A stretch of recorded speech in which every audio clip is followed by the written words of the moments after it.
Quelqu'un a tué Albert pour le faire taire.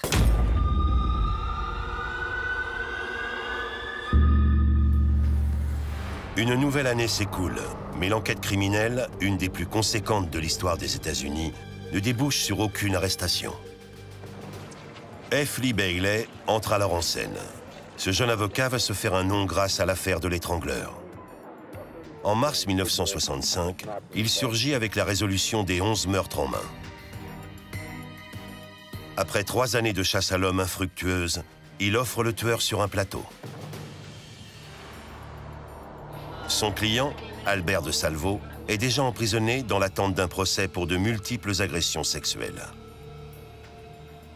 Le détenu est prêt à avouer qu'il est l'étrangleur.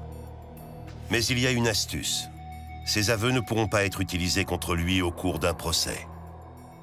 De l'avis de Bailey et des chargés d'enquête de l'unité spéciale, les aveux de Robert de Salvo sont sans appel. Pendant l'interrogatoire, il révèle des choses que seul le tueur pouvait savoir. Ces réponses tombaient du tac au tac, sans une once d'hésitation. Le procureur général du Massachusetts a dit « On peut clore l'affaire.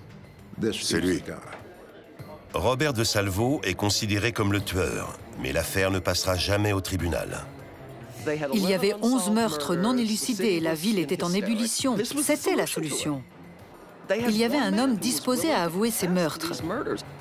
Il fallait régler l'affaire, l'enfermer. Qu'on en finisse.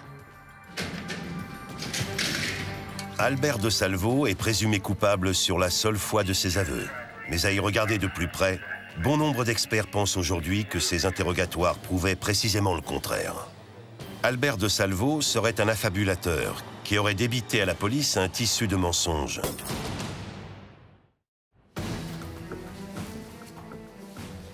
Mais en 1965, les aveux d'Albert de Salvo pour les 11 meurtres de Boston sont considérés comme la preuve ultime.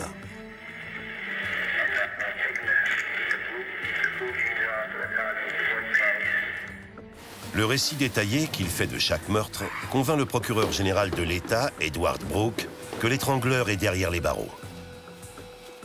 Il y avait des milliers de détails à connaître. Et Albert avait raison concernant leur grande majorité. Il pouvait décrire le mobilier de l'appartement, son agencement, la garde-robe et même les motifs sur la tête de lit. Mais d'autres soutiennent que le détail de ses aveux prouve son innocence. Selon eux, les 2000 pages de transcription laissent apparaître une série d'erreurs révélatrices.